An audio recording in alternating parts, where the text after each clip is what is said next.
찬송가 116장을 드리도록 하겠습니다.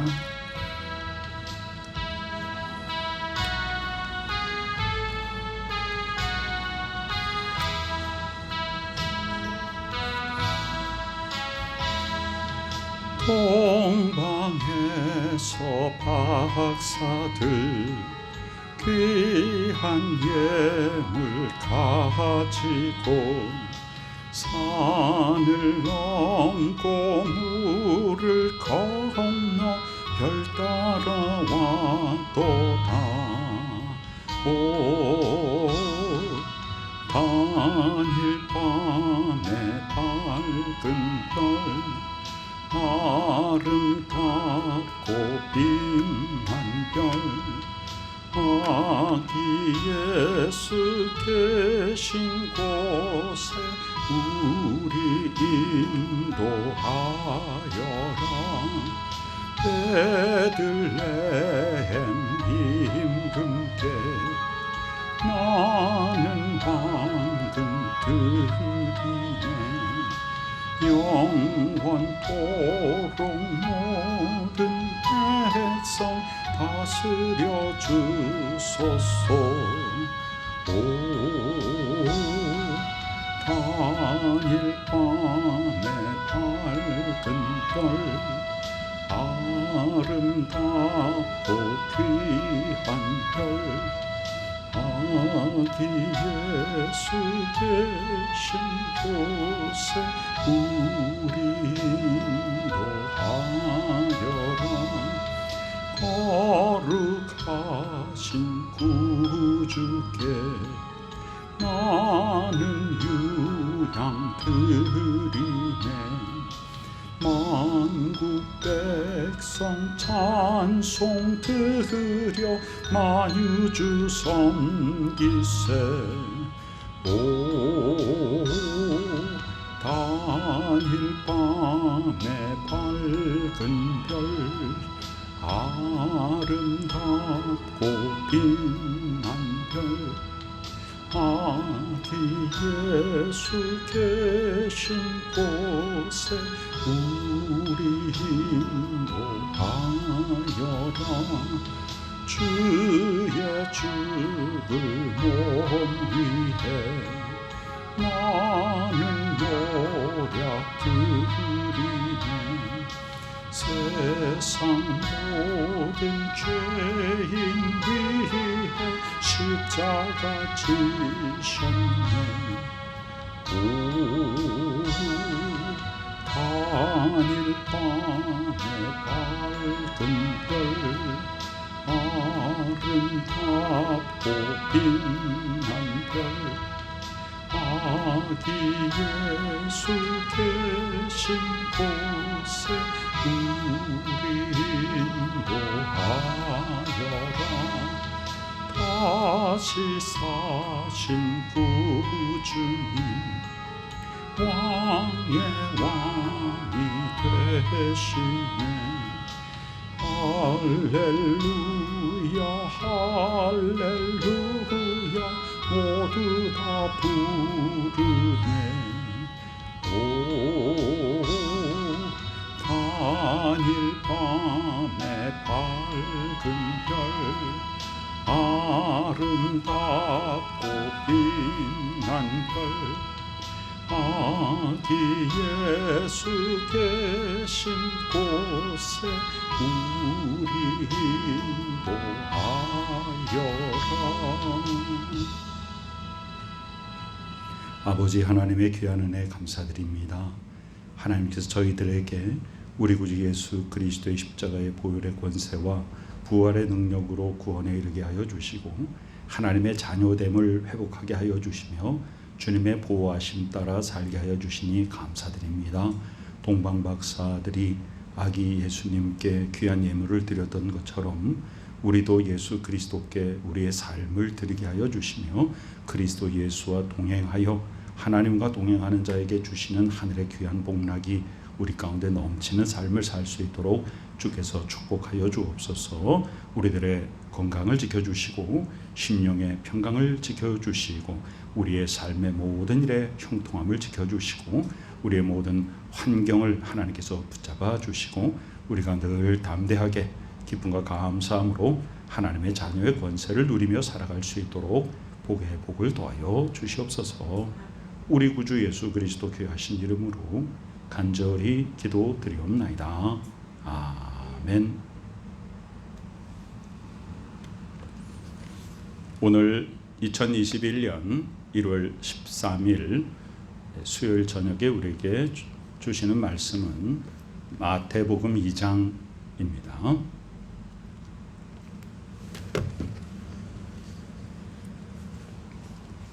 마태복음 2장 전체를 우리 함께 읽도록 하겠습니다. 헤롯 왕 때에 예수께서 유대 베들레헴에서 나심에 동방으로부터 박사들이 예루살렘에 이르러 말하되 유대인의 왕으로 나시니가 어디 계시냐? 우리가 동방에서 그의 별을 보고 그에게 경배하러 왔노라 하니 헤롯 왕과 온 예루살렘이 듣고 소동한지라. 왕이 모든 대제사장과 백성의 서기관들을 모아 그리스도가 어디서 나겠느냐 물으니 이르되 유대 베들레헴이오니 이는 선지자로 이렇게 기록된 바 또 유대 땅 베들레헴아 너는 유대 고을 중에서 가장 작지 아니하도다. 내게서 한 다스리는 자가 나와서 내 백성 이스라엘의 목자가 되리라 하였음이니이다. 이에 헤롯이 가만히 박사들을 불러 별이 나타난 때를 자세히 묻고 베들레헴으로 보내며 이르되 가서 아기에 대하여 자세히 알아보고 찾거든 내게 고하여 나도 가서 그에게 경배하게 하라. 박사들이 왕의 말을 듣고 갈새 동방에서 보던 그 별이 문득 앞서 인도하여 가다가 아기 있는 곳 위에 머물러 서 있는지라. 그들이 별을 보고 매우 크게 기뻐하더라. 집에 들어가 아기와 그의 어머니 마리아가 함께 있는 것을 보고 엎드려 아기께 경배하고 보배 합을 열어 황금과 유향과 모략을 예물로 드리니라. 그들은 꿈에 헤롯에게로 돌아가지 말라 지시하심을 받고 다른 길로 고국에 돌아가니라.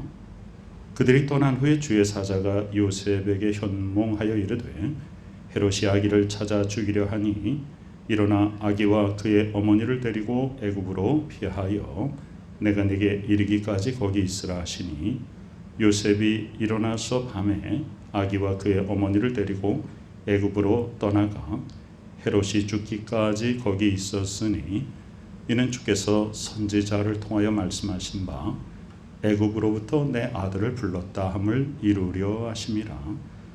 이에 헤롯이 박사들에게 속은 줄 알고 심히 노하여 사람을 보내어 베들레헴과 그 모든 지경 안에 있는 산의 아이를 박사들에게 자세히 알아본 그때를 기준하여 2살부터 그 아래로 다 죽이니 이에 선지자 예레미야를 통하여 말씀하신 바 라마에서 슬퍼하며 크게 통곡하는 소리가 들리니 라헬이 그 자식을 위하여 애곡하는 것이라.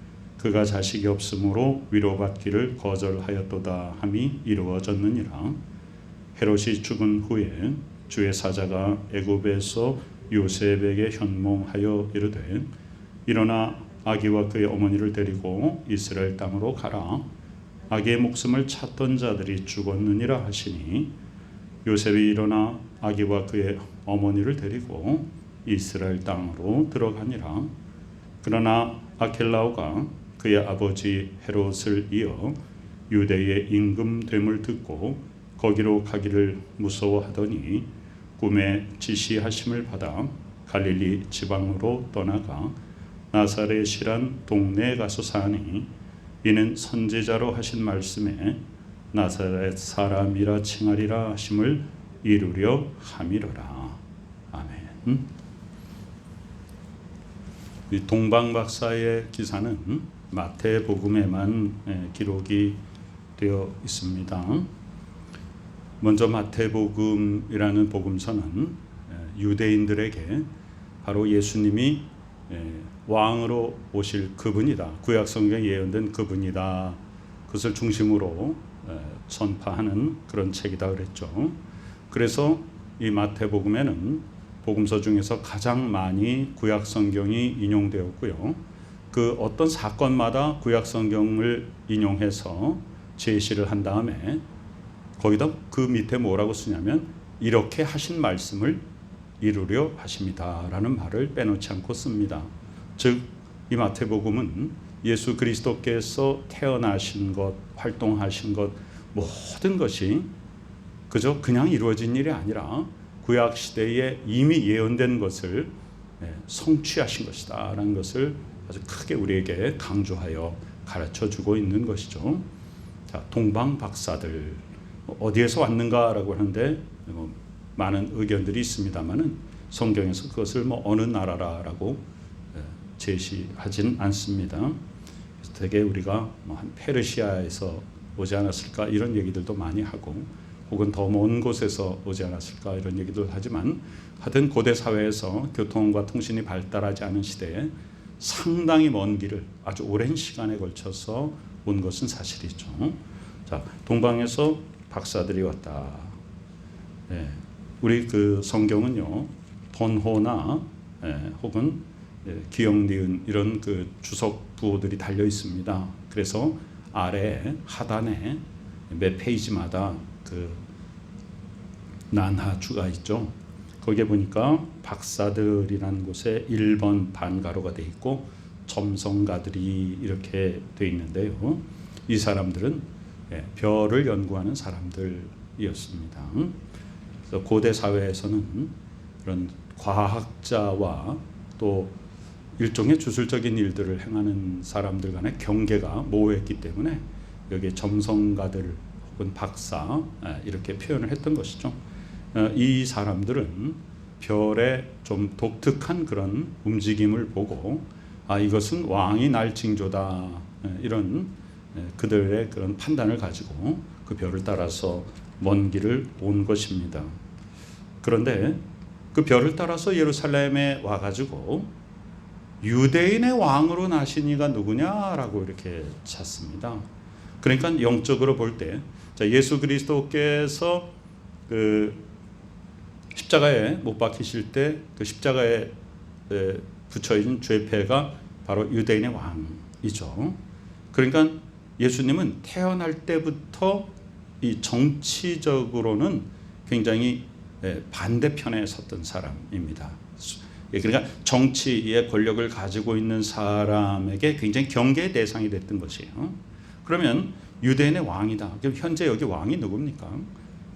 고대 로마 그 식민 정부가 그 수많은 식민지들을 다스리기 위해서 총독을 보냈고 그 총독과는 별도로 자체적으로 분봉왕을 세워서 어떤 모종의 그런 권력을 주고 다스리도록 했죠. 헤롯 왕이 이 얘기를 들으니까 내가 왕인데 유대에 무슨 왕이 또 있는가? 이것은 반역이구나 이렇게 생각을 했죠. 그래서 먼 곳에서 그런 별을 전문적으로 연구하는 사람들이 유대인의 왕이 태어난 징조다라고 말하니까 헤롯 왕은 긴장하였습니다.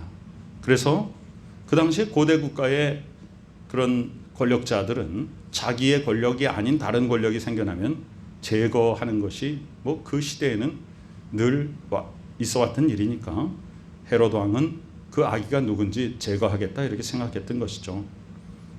그래서 4절에 보면 왕이 대제사장들과 서기관들에게 물어봅니다. 즉 성경의 전문가들한테 물어봅니다. 그리스도가 어디서 나겠느냐? 성경 속에 메시아가 어디서 나겠느냐라고 기록되어 있느냐? 자, 마태복음은 아까 말씀드린 대로 이 독특하게 아래쪽에 그 난하주가 아주 많이 달려 있죠. 페이지 밑에. 그래서 거기에 보니까 또 기억 표시가 달려 있고 밑에 미가서 5장 2절이다 이렇게 주석이 달려 있습니다. 그래서 거기에 뭐라고 써 있냐? 유대 땅 베들레헴이라고 되어 있습니다. 자, 성경책에 유대 땅 베들레헴에 거기서 난다라고 되어 있습니다라고 왕에게 말합니다. 그 베들레헴이 참 작은 고을인데, 그러나 거기서 메시아가 나기 때문에 결코 작은 고을이 아니다. 거기서 다스리는 자가 나와서 하나님의 백성 이스라엘의 목자가 될 것이다 라고 이렇게 성경에 기록되어 있습니다 라고 왕에게 말합니다. 그랬더니 헤롯이 가만히 박사들을 부릅니다. 자, 베들레헴에 가서 경배하고 그 아기가 어디 있는지 찾거든 나에게 알려주시오. 나도 가서 그 아기에게 경배하겠소. 이 박사들은 그 말을 그대로 곧이 듣습니다. 자, 이제 박사들이 왕의 말을 듣고 베들레헴으로 가는데 별이 어느 곳에 위에 멈춰섰다. 자, 박사들은 그 별이 멈추기를 기다리고 지금까지 먼 길을 왔기 때문에 매우 크게 기뻐하고 가보니까 거기에 어머니 마리아가 아기와 함께 있는 것을 보고, 자, 엎드려 아기에게 경배하고 보배합을 열어 황금과 유향과 모략을 예물로 드렸다. 우리가 조금 전에 찬송가를 불렀습니다만은 여기에 그 의미를 좀 해석해 놓았습니다. 물론 뭐 다르게 해석할 수도 있겠죠. 그러나 이 황금과 유향과 모략에 대해서 이 찬송가 가사에서 그것을 해석해 놓은 것은 상당히 바람직한 해석이다라는 그런 생각을 저도 같이 합니다. 황금이란 무엇이냐? 황금이란 참 묘하게도 동서를 막론하고 왕권을 상징하죠. 그래서 우리나라에도 왕은 황금관을 씁니다. 이 황금이라는 거 왕을 상징하죠. 그래서 서양에서도 금관을 썼고, 이 금덩어리라고 하는 것은 굉장히 고결하고, 그래서 왕권을 상징하죠. 황금을 드렸다라고 하는 것은 예수 그리스도께서 왕으로 오신 것을 의미하죠. 자, 유향은 지금으로 말하면 향수, 아주 고급 향수입니다. 그 유향을 드린 것은 예수 그리스도의 향기로운 삶이다. 그리스도 예수께서는 자기 자신을 위해서 오지 아니하셨고, 섬김을 받으려 하지 아니하셨고 섬기러 오셨죠. 그래서 그 향기로운 삶, 모든 사람들에게 복음을 전하고 가르치고 연약한 것들을 다 고치고 했던 그런 모든 삶은 바로 향기로운 삶입니다. 자, 여기까지는 아주 좋습니다. 자, 우리가 아기가 태어났을 때 특별히 또 우리나라에서도 많이 금으로 만든 반지 이런 걸 많이 선물하죠. 자, 아기가 태어났는데 사람들이 지인들이 찾아와서 금을 줬다. 기분 좋지 않습니까? 또 아기가 태어났는데 아주 좋은 그런 향기가 나는 향품, 향수를 줬다. 굉장히 기분이 좋죠. 그런데 이 세 번째 예물은 굉장히 기분이 좋은 예물이 아닙니다. 이 모략이라고 하는 것은 예수 그리스도께서 십자가에 돌아가셔서 돌무덤에 장사되었을 때 아리마대 요셉, 또 니고데모 이런 분들이 이런 향품들을 가져오는데 그 향품이 뭐냐? 모략입니다. 모략이 뭐냐 하면 시체가 썩지 않게 바르는 방부제죠. 그래서 예수 그리스도의 죽음을 예비하면서 모략을 드렸다. 자, 아기가 태어났는데 그 아기한테 시체에 바르는 방부용 향품을 가져왔다라고 하는 것은 상당히 이례적인 일입니다. 세상적으로 보면 굉장히 좀 예의에 어긋난 일이죠. 아기가 태어났는데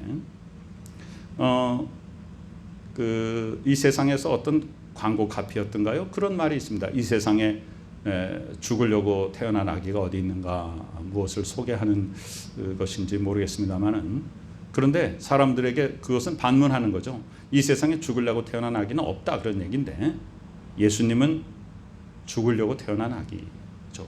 이 땅에 오신 목적이 바로 우리를 죄로부터 구원시키기 위해서, 우리의 목숨을 대신하여 바쳐서 우리를 구원시키기 위한 목적으로, 즉 십자가에 죽으시기 위해서 이 땅에 오신 것입니다. 그래서 이 동방박사가 드렸던 마지막 예물은 바로 예수 그리스도의 죽음을 예비한 것이었습니다. 그리고 이제 헤롯에게 돌아가서 아기 예수가 저기서 태어났다라고 말하려고 하는데 꿈에 하나님의 지시함을 받습니다. 그래서 헤롯에게 가지 아니하고 다른 길로 이제 돌아가게 되죠.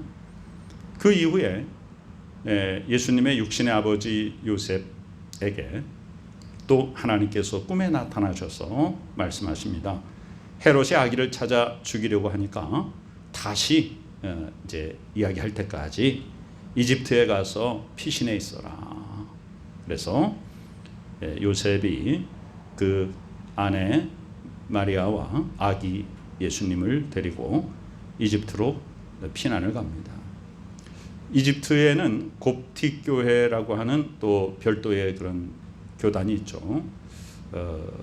이집트가 그런 그 복음의 영향력들을 받게 되는데, 특별히 예수 그리스도께서 거기에 가서 어린 시절을 보내면서 굉장한 영향력이 끼쳐졌고, 그로 말미암아 애굽에 곱틱 교회가 세워졌다는 이야기들을 합니다. 어찌됐든 하나님 아버지의 행하심은 우연이 없습니다. 한 사람이라도 더 멸망받지 않고 구원받기를 원하시는 하나님의 뜻은요, 세계 도처에 어떤 방법으로건 전파되고 있으며 하나님의 뜻이 이루어지고 있는 것입니다. 자, 헤롯이 죽기까지 거기 있었다. 자, 거기 보면 또 15절에 니은이라는 표시가 되어 있고, 선지자를 통하여 애굽으로부터 내 아들을 불렀다. 호세아서 11장 1절이라고 페이지 아래 써 있죠. 그렇게 예언자가 예언함을 이루려 하심이라. 이렇게 써 있습니다. 즉 마태복음은 예수님께서 모든 움직임, 모든 행함, 모든 사건들 다 구약 성경에 예언된 그것을 이루려 하십니다. 그렇게 우리에게 분명히 예수님은 누구냐? 구약 성경에 예언된 메시아 그분이다. 그래서 그분이 행하시는 모든 것은 다 구약 성경의 선지자들을 통해서 예언된 것을 지금 이루고 계신 거다. 이것을 아주 우리에게 깨닫게 하십니다. 자, 헤롯은 박사들에게 속은 것을 알고 심히 화가 납니다. 자, 여기 가슴 아픈 일이 일어나는데요. 사람들을 그 베들레헴과 그 모든 지경에 보내서 거기 있는 산의 아이들을, 박사들이 와서 그 아기가 언제 태어났을 것이다 라고 얘기를 들은 것을 계산해 가지고요, 그때를 기준하여 2살부터 그 아래 된 남자 아기를 다 죽였다 그랬습니다. 얼마나 가슴 아픈 일입니까? 즉 우리가 구원받기 위해서 얼마나 아픔이 있었는가 해서, 바로 예수 그리스도가 이 땅에 오셔서 바로 나를 구원시키기 위하여서 이때 다른 아기들의 생명이 많이 끊어졌다는 이런 아픔. 그만큼 나의 구원의 대가가 얼마나 소중한 것인가. 그러니까 우리가 하나님의 자녀된 것은요, 그냥 된 것이 아니기. 내가 하나님의 자녀되고 천국 백성 되고 구원받은 것 자체가 얼마나 대단하고 놀라운 일인가 말입니다. 그러니까 우리가 우리의 구원을 단 한순간이라도 조금도 소홀히 여겨서는 결코 아니 될 것입니다. 나를 구원시키기 위하여 그 당시에 예수님과 같은 시대에 태어난 아기들이 무수히 죽어갔다는 사실입니다.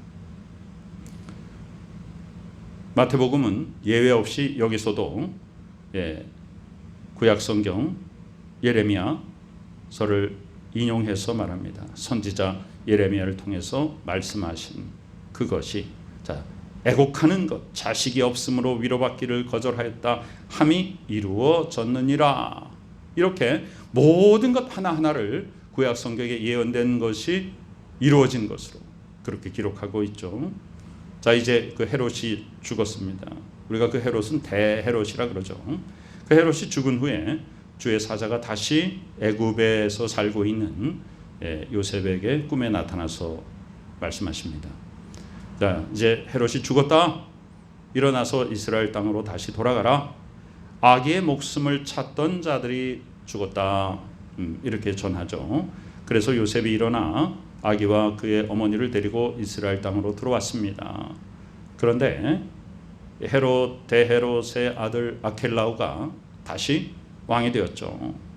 그 같은 그 집안 사람들이니까, 대헤롯의 아들이 또 왕이 되었으니까 두려워서, 그리고서는 어디에 살게 되는가 하면 꿈에 지시하심을 받아. 자, 이것도 요셉이 임의대로 정한 것이 아닙니다. 자, 요셉은 자기의 정혼녀 마리아가 잉태된 사실을 알고 조용히 관계를 끊으려고 했을 때 하나님께서 꿈속에서 말씀하시죠. 내 아내에게 잉태된 것은 성령으로 된 것이니 아내 데려오기를 무서워하지 말라. 요셉은 하나님의 지시에 따라 순종합니다. 또 요셉에게 헤롯이 아기를 죽이려고 하니 이집트로 피신해가 있어라. 순종합니다. 자, 이제 아기를 죽이려고 하던 자들이 죽었으니까 다시 이스라엘로 돌아가라. 순종합니다. 자, 그 아들이 또 왕이 되었으니 안전하지 않으니 다른 지역으로 가라. 그래서 또 지시를 받아 순종합니다. 그래서 갈릴리 지방으로 가서 거기 나사렛이라는 동네에서 예수님이 성장하게 됩니다. 이것 역시 이는 선지자로 하신 말씀에 나사렛 사람이라 칭하리라 하심을 이루려 함이러라. 자, 이렇게 지금까지 마태복음 2장을 전체를 통틀어서 구약 성경에 인용되는 것이 굉장히 여러 번 나옵니다. 자, 예수님은 그냥 오신 분이 아니다. 예수님은 바로 구약 성경의 선지자를 통하여 무수히 예언된 바로 그분이다라고 하는 것을 우리에게 깊이 깨닫게 해줍니다. 이것이 바로 우리가 성경을 통전적으로 바라보는 연결고리입니다. 성경의 한 책은 별도로 있는 것이 아니라 전체적인 성경의 흐름 속의 한 부분을 차지하고 있으며 모든 것이 다 통합되어 있습니다. 마태복음은 예수 그리스도께서 태어나실 것, 또 어떻게 어떤 일을 당할 것, 어디로 피신할 것, 언제 어떻게 돌아올 것, 어디서 자라날 것, 이런 모든 것들이 다 구약 성경의 선지자를 통해서 이미 예언으로 기록됐다라는 사실을 우리에게 분명히 선포함으로 말미암아 우리는 성경을 전체를 통전적으로 바라보는 그런 눈을 갖게 되는 것입니다.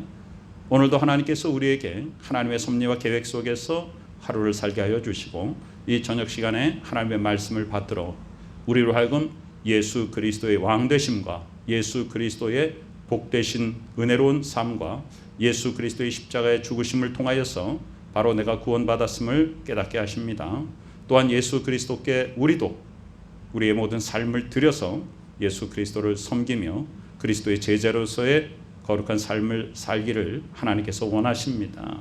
또한 우리의 삶의 모든 것이 다 내 뜻대로 사는 것 같아도 다 하나님께서 섭리하시고 계획된 대로, 그래서 거기에 순종하며 사는 것이 우리에게 가장 큰 복락이 넘치는 삶이다라고 하는 것을 또 깨닫게 하십니다. 우리의 모든 삶은 하나님의 섭리와 주권과 계획 속에 이 땅에 보내졌으며 지금도 오늘도 이 순간에도 하나님의 손길을 따라 순종하며 하나님 아버지의 인도하심을 따라 나아가는 삶으로 우리는 말씀 가운데 든든히 바로 서서 하나님의 말씀의 반석 위에 든든히 바로 서서 세상 풍조에 흔들리지 아니하고 오직 하나님의 주권과 섭리에 순종하여서 말씀의 은혜 가운데 거하며 나 한 사람을 구원시키기 위하여 얼마나 애쓰고 힘쓰신 하나님 아버지의 사랑하심과 예수 그리스도의 희생과 순종과 또 그 당시 주변의 모든 환경들과 많은 것들이 바로 나 한 사람의 구원을 위하여 하나님께서 계획하셨음을 우리가 깨닫는다면 우리는 정말로 감격스럽고 감사함과 하나님 안에 은혜가 넘치는 삶을 당연히 살 수밖에 없을 것입니다. 어떤 환경 속에서라도 항상 기뻐하고 감사하며 나를 하나님의 자녀 삼기 위하여 하나님께서 얼마나 많은 것들을 동원하셔서 나를 구원하셨는가, 그것을 잊지 마시고 항상 말씀의 은혜 가운데 순종하여 복된 열매 맺는 우리 모두가 되시기를 간절히 축원합니다. 아멘. 아버지 하나님 은혜 감사드립니다. 모든 것 하나님의 주권과 섭리 속에 있음을 고백합니다.